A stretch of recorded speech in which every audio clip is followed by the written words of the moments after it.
Now, family members of the deceased have been appealing to the police to release the body for burial.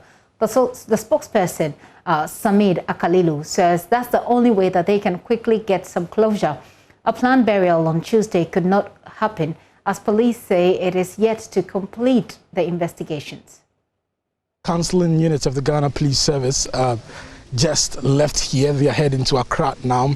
They have been meeting the family and they have been counseling the family, or providing psychological services to the family. I have with me here the spokesperson for the family members of the deceased. I'm going to have him introduce himself and we'll start the conversation. So, what's your name? My name is Samed Akalilu. Samed Akalilu. Samed Akalilu. Yes. Tell me, what was the session like, the counseling session like with the Ghana Police Service? First of all, I think that let me praise the Ghana Police Service for that top-notch professionalism. I think they said the counseling was super because I sat in the counseling service where they were talking to my sister, and what they did was they divided the family, the core family, the nuclear family into two: a male counselor dealing with the males, and a female counselor. I think her name is ACP Phyllis Oseit, dealt with my sister. My sister has one daughter, and the daughter. Then the male counselor dealt with my brother-in-law, that's my sister's husband, and two of our sons. And so it was solid. They actually engaged us on issues of trauma and all of that. Okay. Solid. Okay. And I understand they'll be coming back to provide psychological services again after the burial, or what? Yeah, so that's the promise, at least Madame ACP Phyllis Osei gave. She took her numbers, she willingly gave her contacts out, and she said that we shouldn't even wait till burial and after burial. Any moment that some of us see that there are issues that would necessitate counseling, we should just reach out to her and they'll be more than willing. And she promised that even on the day of burial, once we get a signal that this is when and whatever, we are expecting that the burial will be tomorrow, all things being equal. I should call her and inform her, and even if she doesn't come, she'll get officials from her office to come and commiserate with us, and any time there is a need for psychological services, they'll be doing that. And even after the burial, they are more than willing to come and support. We are most grateful. And you have been appealing to them to release the body of the deceased, of 10-year-old Ishmael. That's correct. Why though? So it's so because this is uncharacteristic of a Muslim dead body. I mean, we all know that for us as Muslims, the moment you are dead, the next available opportunity, you are buried. And so for what has happened, that is the greater part of our trauma so far. Yes, we've lost Ishmael. We are not going to get Ishmael again forever. But our major worry now is that we are not getting the body as early as we want. In fact, we went to the court yesterday. Our expectation was that we'll get Ishmael and bury him so that we can put a closure to that aspect of the issue and focus on the legal aspect and issues of justice and all of that. Lo and behold, that never happened. So we are appealing to the Ghana Police Service, from the president, who is the commander-in-chief, to the lowest person, to come to our aid. The police must expedite action and ensure that tomorrow that we are promised, we'll get our body and bury Ishmael so that the rest can be continued. That is our major cry now. Okay. And what reason were you given yesterday? Because yesterday I know family members had gathered here in anticipation of the arrival of the body for burial. Well, we're giving reasons that the autopsy and investigative processes had not been completed as of the time we were in court to get the body, and that we were very shocked anyway, without prejudice to how the case will go. This is a case where at least two parents of the young people who did the killing have attested that they are on record, public record. In fact, a while ago, one of the parents even called my sister, and of course my sister handed over the phone to me. He is grieving and said that he's more than willing to cooperate to ensure that justice is done. So for us, we are shocked that with the litany and a plethora of evidence, of course, without prejudice, they are doing their professionals, we know that, but we just feel that there is enough prima facie case that Ishmael's body shouldn't still be kept as of now. It should be released to us. So they said they haven't concluded, and we are hoping that on the basis of things happening from yesterday and today, we should have our body tomorrow. Okay. So how is the family taking this? You have been with the mother of the deceased. You've been with the father of the deceased as well. Traumatizing situation, you know. How is the family taking this? Especially for my sister, she is still living in a state of disbelief. And you should expect that because whilst Ishmael was very close to the father, he was more closer to the mother because the father, who is my brother-in-law, works or lives in our hometown in the Ochi region. Okay. So he comes occasionally. So it's a mom, my sister, who is like, Ismail was the last born, if you like. And so whatever He was the last born? Yes, that was How many children? So 4, and Ishmael was the last of the 4. Okay. How many males, how many females? So 3 males, and we have 1 female. And so Ishmael was like the mommy's boy, if you like. So my sister appears to be, I'm not a psychologist, but that's what I see, to be much more traumatized. Of course, women are more emotional, we all know all that. So it's been very traumatizing to the family. It's been very difficult for the family. It's been a moment of disbelief, a moment of shock, a moment of melancholy. And the family is still yet to come into terms, especially if you look at the camaraderie, the relationship between the young boys or the young men who did the killing and Ishmael, to the extent that they could come eat from our home, from my sister. My sister is like a philanthropist. She cooks food, she sells, and part she gives to anybody who needed to eat. And so the sister knows the 2 suspects? Yes, especially for one of them. He is actually, I mean, that's the house. That's the house of one of them. So it's less than 30 minutes, 30 meters if you like. Yeah. So it's like they lived with us like we're one, you know. Thanks so much for talking to us. You're welcome. And you have our condolences. Thank you so much. Okay. Thank you also for helping fight this canker. So you just heard from spokesperson for the family of 10-year-old Ishmael, who was killed here, just some meters away from where we are standing. Maxwell Akbagba sent that report earlier. Now, the regional minister also assured the family that the body will be released for burial, hopefully tomorrow. Maxwell is joining me from the family home. Hello, Maxwell. Well, just some minutes ago, we had a member of the Defense and Interior Committee in Parliament. She is also the Karachi West MP, Helen Ntosu. She just left the family house here.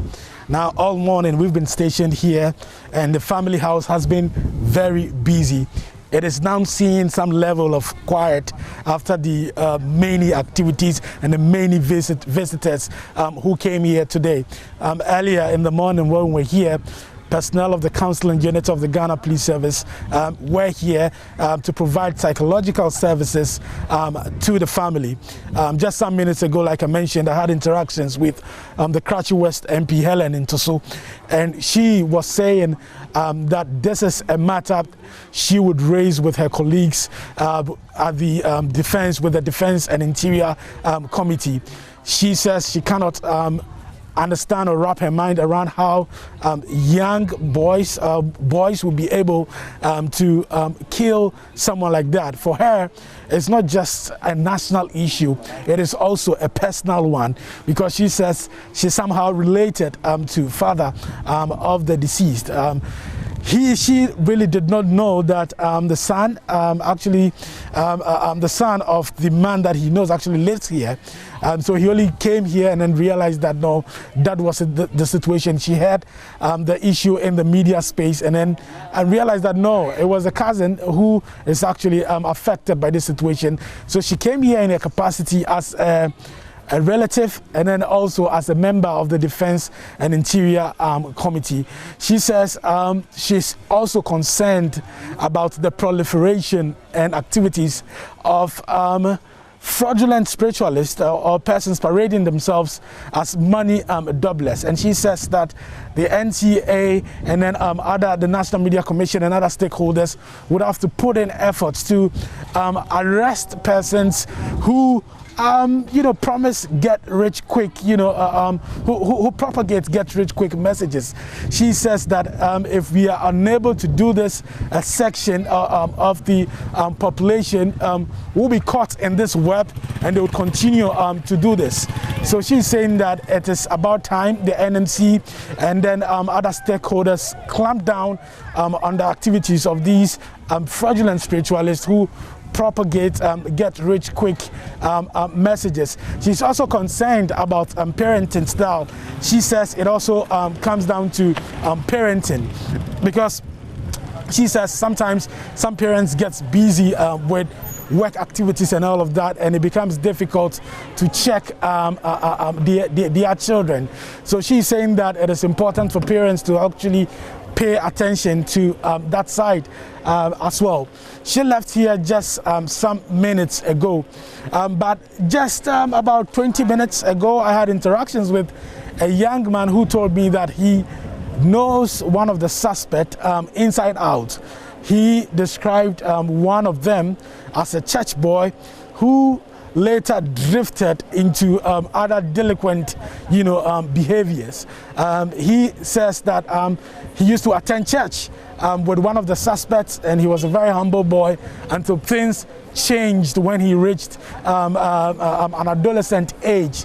So he says that he got very angry. Stanley, who I spoke to, is actually a footballer. In a video that has gone viral from the Kasoa police station, you could see a visibly shaken and angry Stanley actually trying to hit the suspect, one of the suspects, whilst he's in the custody of the police. I asked him why that happened, and he told me that he was very, very angry and he couldn't just explain his frustrations. He tells me that 10-year-old Ishmael, who lived just in this house, was one of the boys who always carried his boots when they were going to play football on the field. He says always when he's going to the football field, it was Ishmael who would accompany him to go and play football. So for him, he's trapped in between, because he knows the deceased and then he knows the suspects as well. The suspect he described as a church boy who he grew up with, traveled with him to many places. He's more or less like a family friend. And then little Ishmael also, his friend, he was grooming, he was training to grow up to become, a footballer. And this incident actually happened to him. So he said he was very angered by what happened, and he couldn't resist the urge to actually beat the suspect whilst he was in the custody of the police. Indeed, we've seen that video where one of the suspects was actually warning him that I'm going, and then when I come back, you'll see what will happen, to you. We've been speaking to a lot of the people who live here in this community. Many of them are not forthcoming with the kind of people or the kind of persons these two suspects are. Those who were able to provide information were not willing to do it for us to film them and record them for fear of being implicated during police investigations. But they told us, that indeed they know one of the suspects. They say that he's part of the first batch of SHS students who went to school just some days ago. And then the second suspect also, we are told, is currently, in classes. Many of them have uncomplimentary things to say about one of the suspects. They say they are not surprised that he's embroiled in this whole incident. But one of the suspects, they say, that they really did not think that he could, do that. But this suspect we are talking about, we are learning, was the one who actually got the contact of the traditional priest, the spiritualist, and made contact with a spiritualist. We are told that he actually contacted the other suspect who is considered, who many say they are not surprised that he was able to do that. He contacted him and then brought him over to his residence just about 100 meters away from where I'm standing, and then the killing happened, in that structure. So one of the suspects, not a lot of bad things to say about him, but the other, some of the things I'm unable to say because it could be prejudicial to the case which is pending before courts give to you.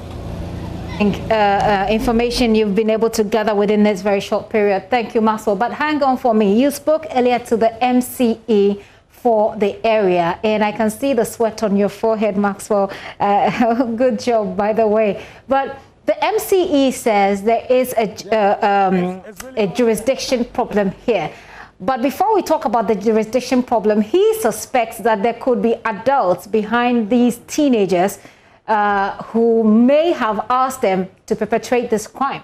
Exactly. I asked him about the advertisements, the open advertisements by spiritualists and then traditional priests, because I mean, driving around town, you will see some of these advertisements hanging on electric poles and other structures.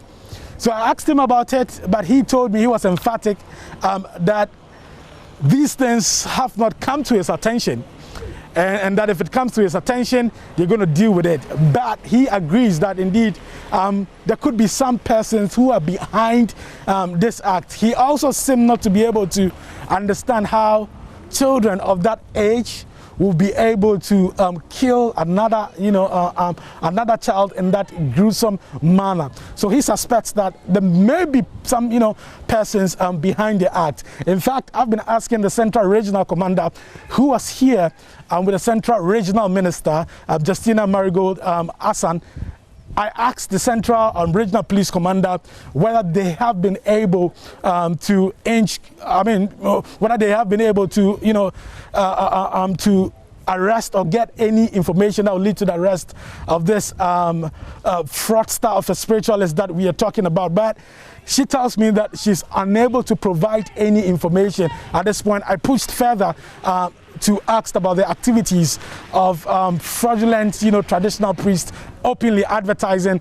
I mean, if you drive into the Central Region, you see that within the Central Region itself, you see people openly advertising. She told me that she could not, respond to it because investigations, are still underway. So as it stands now, we're still waiting for updates from the police on what has happened to the traditional priests, because yesterday in court we were told that they were still, they were still investigating and they were still working things out to inch closer to the suspects so they can arrest them, so they would help, with investigations. But it stands now, the traditional priest has not been arrested. But we know, we've been told by police that this spiritualist actually operates and resides in the Volta region. Give to you. Maxwell, I think I should leave you to wipe off the sweat at this point, but thank you for that comprehensive report, Maxwell Agbagba, our correspondent on the ground for us on this murder case that's been looked into by the police. You heard him say the MCE believes that there could be adults behind this. But of course, you also heard him say a lot of things about these two individuals who have been arrested, and actually what even happened when they were taken in by the police. The moment it happened when he says one of the suspects threatened someone who attempted to hit him that he will be back from jail to deal with him.